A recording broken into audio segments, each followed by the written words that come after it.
بسم الله الرحمن الرحیم. د محمد بن قاسم داستان درنو اوریدونکو 53مې برخې ته مو هرکلی کوم. له ارون نه څو تنه سرداران رخصتېدل. د هغوی اراده وه چې بال بچ له ځان سره راولي او په سیند کې دایمي استوګنه غوره کړي. محمد بن قاسم زبیدې ته ولیکل چې له بصرې نه له نورو تورسرو سره ملګري سي او راسي. د بصرې حاکم ته یې هم ولیکل چې هغه له نورو ښځو سره د سپاهیانو په حفاظت کې ارور ته راواستوي. له دې نه وروسته څو ورځې د پنجاب او راجپوتانه د نیولو په اراده په نقشو جوړولو مصروف سو. له څو ورځې غور او فکر وروسته یې له پنجاب نه وړاندې د راجپوتانه نیول ضروري وبلل. د هغه اراده وه چې د زبیدې تر ورتګ پورې به د راجپوتانه له نیولو نه وزګار سي او له هغه وروسته به ملتان مرکز وټاکي او په پنجاب به ور وړاندې سي، ځکه هغه د بصرې په لوري د سپاهیانو له روانېدو نه 7 ورځې وروسته یو ماښام له ښار نه بهر په پوځي قرارګاه کې خپل پوځ ته له لومړۍ وینا وروسته امر وکړ چې سهار وختي د کوچ لپاره تیار اوسي. خو د یوه لویدیځ مورخ له قول سره سم د محمد بن قاسم د اقبال لمر د غرمې په مهال ولوېد. سهار له لمانځه نه وروسته چې د ارور اوسېدونکو په قرارګاه کې محمد بن قاسم ته د مخه ویلو لپاره راټول سوي وو او ښځې به یو تر بله وړاندې کېدې او سپاهیانو په غاړو کې د ګلونو امیلونه ور اچول. ناڅاپه له یوه لوري په فضا کې ګردونه ښکاره سول او بیا د سترګو په رپ کې 50 تنه عرب سپاهیان راښکاره سول. محمد بن قاسم په خپل سپین آس سپور و او د پوځ په صفونو راګرځېده. کله یې چې له لرې د سپاهیانو د آسونو ګړندیتوب ولید، تنده یې ګونځې سو او له خپلو څو ملګرو سره له پوځ نه لږ یوې خواته د هغوی د رارسېدو په انتظار سول. په هغو سپاهیانو کې د محمد بن قاسم هغه سالار هم و چې یوه هفته وړاندې یې د بصرې په لوري رخصت کړی و. یو سپور راوړاندې سو. محمد بن قاسم ته یې یو لیک ورکړ او ویې ویل دا د امیر المؤمنین سلیمان بن عبدالملک لیک دی. محمد بن قاسم ټکان وخوړ، ویې ویل امیر المؤمنین او سلیمان؟ هغه ځواب ورکړ هو، خلیفه ولید وفات شو. محمد بن قاسم انا لله و انا الیه راجعون وویل او په بیړه یې لیک پرانیست، ویې لوست او تر لږ شیبې پورې یې سر په چورتونو کې ځوړند شو. بیا یې سر اوچت کړ. له سپاهي نه یې پوښتنه وکړه زما له سلیمان نه همدا تمه وه، یزید بن ابو کبشه څوک دی؟ یو په عمر پوخ سړي آس راوړاندې کړ، ویې ویل زه یم. محمد بن قاسم آس ور وړاندې کړ. یزید بن ابو کبشه ته یې لاس ورکړ او ویې ویل تا ته دې د پوځ مشرتوب مبارک وي، زه د امیر المؤمنین زولنو اچولو ته تیار یم. پر یزید بن ابو کبشه د محمد بن قاسم غمجنې مسکا اثر وکړ. هغه په پړاو کې هغو بې شمېرو پوځونو ته وکتل چې د امیر حکم اورېدو ته منتظر وو.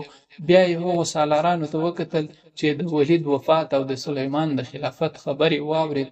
ټول په محمد بن قاسم راټول سول. یزید بن ابو کبشه داسې احساس کړه چې د 100,000 سرخندویانو په وړاندې د یو مجرم په حیث ولاړ دی. د محمد بن قاسم دا خبره چې زه د امیر المؤمنین زولنو اچولو ته تیار یم یې په وار وار په غوږو کې کړنګېدله. هغه داسې ګڼله لکه په اوږو یې چې د ځمکې او اسمانو بوج لوېدلی وي. د محمد بن قاسم په لور یې څو وارې سترګې واړولې، خو بیرته به یې نظر ځمکې خواته ښکته سو. بیا یې خپلو ملګرو ته وکتل، د هغوی ټولو سرونه ټیټ وو. څو ځلې یې الفاظ تر ژبې پورې راغلل او بیا یې ودرېدل. بالاخره یې وویل یاره تقدیر دا ذلت زما په برخه کښلی و. محمد بن قاسم وویل ته مه اندېښمن کېږه، ته خو یوازې استازی یې. خالده ته دوی محل ته ورسوه او زبیره لښکر ته امر وکړه چې نن زموږ کوچ وځنډېده. بهیم سنګ را وړاندې شو، ویې ویل که په دې لیک کې څه د راز خبره نه وي نو موږ ټول یې اورېدو ته ناکراره یو چې د خلافت له درباره تاسې ته څه حکم سوی دی. محمد بن قاسم لیک محمد بن هارون ته په لاس کې ورکړ، ویې ویل دی به یې درته ولولي.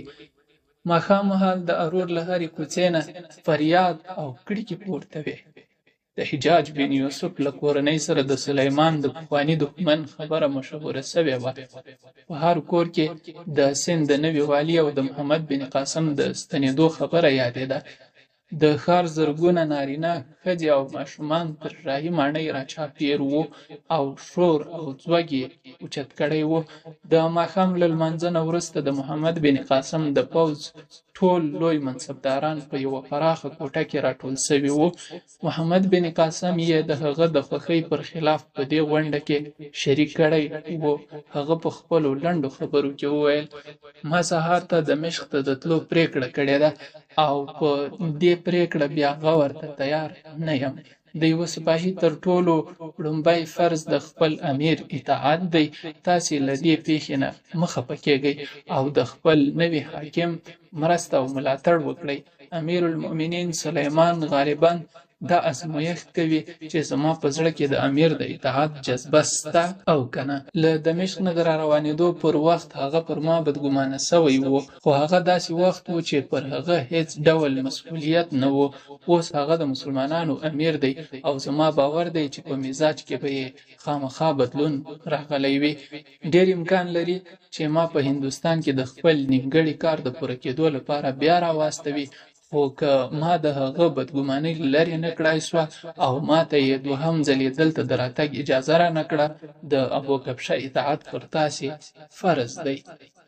بهیم سنګ وویل: ستا هر حکم منلو ته موږ تیار یو، خو ټول سرداران وایي چې ته تر هغو له دې ځایه مه ځه تر څو د خلیفه له نیک نیت نه ډاډه سوی نه یې. ما له زبیر نه د دمشق کیسې اورېدلې دي او زما زړه ګواهي راکوي چې سلیمان به له تا سره ډېر بد چلند وکړي. موږ ځانونه د سلیمان رعیت نه بولو، بلکې تا د خپلو زړونو پاچا بولو. موږ ستا په اشاره اور ته ځانونه غورځولی سو، خو دا نسو زغملی چې زموږ تر سترګو لاندې تا ته زولنې در واچوي. که ستا د عربي ملګرو په زړو کې د خلافت د دربار احترام وي به، خو موږ د داسې خلیفه درناوي ته تیار نه یو چې سند له خپل ستر نیکي کوونکي نه محرومول غواړي. موږ په مرګ او ژوند له تا سره د ملګري وعده کړې ده او زموږ دا وعده به ماته نسی. تاسې په سند کې ووسئ، سند تا ته ضرورت لري. که ستا عرب ملګري ستا ملګرتیا پرېږدي هم د سند 100,000 تورې ستا د ساتنې لپاره له تیکو وتلې تیارې دي، او یوازې دا نه بلکې د سند هر بچی او بوډا د خطر په وخت کې ستا په مخ کې سرښندلو ته تیار دی. د بګوان په خاطر ته مزه او لږ تر لږه تر هغو پورې مزه چې تر څو موږ په دې ډاډه سوي نه یو چې سلیمان به له تا سره بد سلوک نه کوي. که زما الفاظ په تاسې اثر نه کوي نو تاسې له محل نه لاندې یو ځل وګورئ او بیا پرېکړه وکړئ چې هغه زرګونه یتیمان چې تا پلار بولي، هغه زرګونه بوډاګان چې تا زوی ګڼي او هغه کونډې چې تا ورور ګڼي پر تا څه حق لري که نه؟ په پای کې بهیم سنګ ژړغونی سو او سردارانو یو بل ته سره وکتل. زبیر وویل: ته ښه پوهیږې چې سلیمان به له تا سره ښه سلوک نه کوي. تاسې همدلته پاتې سئ او ما ته اجازه راکړئ چې د امیر المؤمنین په خدمت کې حاضر سم. زما ژوند دومره ارزښت نه لري، خو تا ته د سند او اسلامي نړۍ زیات ضرورت دی. محمد بن قاسم ځواب ورکړ: زه د خپل هر پوځي ژوند تر خپل ژوند ارزښتناک بولم او بهیم سنګه له تا او ستا له ملګرو نه د مننې لپاره الفاظ او جملې نه لرم. ته زما ذات ته تر هدف په زیات اهمیت قایل یې، خو ته نه پوهیږې چې د خلافت له دربار نه بغاوت اصلا د هغه ستر ارمان نه بغاوت دی چې له تېرې یوې پېړۍ راهیسې 100,000 تنو مسلمانانو خپلې وینې پرې بهولي. دغه 100,000 تنه د ټول هندوستان د فتحې لپاره کافي دي او زما ژوند دومره مهم نه دی چې زه د سند 100,000 تورې د اسلامي نړۍ له 100,000 تورو سره د جنګولو اجازه ورکړم. په داسې بغاوت کې به زما برای هم د مسلمانانو بده ماته وي. آیا زه دا خوښولی سم چې په ترکستان او اندلس کې په جهاد بوخت پوځونه ټول بیرته د دې لپاره راوغوښتل سي چې د سند د پوځونو مشر د خپل ځان له ویرې د اسلامي نړۍ پر خلاف بغاوت کړی. که دا مسله یوازې زما او د سلیمان ترمنځ وای نو ما به هغه ته وسله نه ایښوده، خو زه هغه قوم ته وسله ږدم چې سلیمان یې خپل خلیفه ټاکلی. که زما مرګ مسلمانان له یوه لوی انتشار او اختلاف څخه ژغوري نو زه دا خپله نیکمرغي ګڼم. تاسې دا وویل چې زما په یوه اشاره ځان قربانولو ته تیار یاست. زه له تاسې نه د کومې قربانۍ غوښتلو حق نه لرم، خو که تاسې غواړئ چې له سند نه د رخصتۍ په وخت زما په زړه بوج نه وي او زه له دې ډاډ سره ولاړ سم چې سند کې زما کوم کار نیمګړی پاتې نه سو، نو هغه دین مو چې عملا منلی دی په خوله یې هم د منلو اقرار وکړئ. زما دا بلنه خپلو ټولو هغو دوستانو ته ده چې دلته موجود دي. ستاسې غوندې خلکو د اسلام قبولول به په سند کې د کوم محمد بن قاسم پاتې کېدو ته ضرورت پرې نږدي. اوس د ماسخوتن د لمانځه وخت دی او زما حالت د هغه مسافر دی چې د یوه اوږده سفر نه وروسته منزل ته ورسیږي او ویده کېدل غواړي. زه نه غواړم چې زما په باب بیړنۍ پرېکړه وکړئ، خو که تاسې د زړه له تل نه د اسلام په ښېګڼه اعتراف کوئ نو ستاسې پر اعلان به ماته روحي خوښي حاصله سي. بهیم سنګ په لوړ غږ د توحید کلمه وویله او بیا یې وویل چې که ما د اسلام په ښېګڼو اعتراف نه کولای هم ستا بلنه مې نه سوای ردولای. زما په خیال د اسلام تر ټولو ستره ښېګڼه دا ده چې ستا غوندې خلک مسلمانان دي. محمد بن قاسم ورجګ سو، بهیم سنګ یې په غېږ کې ونیو او ویې ویل په مسلمانانو کې به زما په څېر په زرګونو تنه ووینئ.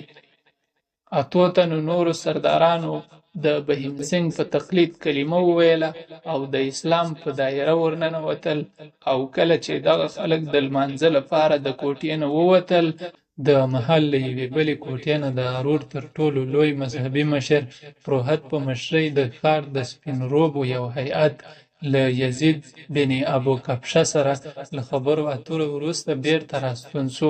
دغه هیئت په مړاوو څېرو د یزید بن ابو کبشه کوټې ته ننوتلی و او په مسکیو بڼو بیرته راووتل. یزید د دوی د دیوتا ساتنې وعده ورکړې وه او دوی داسې احساسوله چې د سند د لمر په شاوخوا راټول سوي ګردونه بیرته لرې سول. مذهبي پیشوا او د هغه ملګري چې له محل نه بهر ووتل نو بې شمېره خلک پرې راټول سول. د زرګونو پوښتنو په ځواب کې پیشوا یوازې دومره وویل: تاسې خپل کور ته ستانه سئ. د سند د تقدیر له ستوري نه د بدمرغیو سیوري لرې سول. ستاسې دیوتا به ستاسې سي.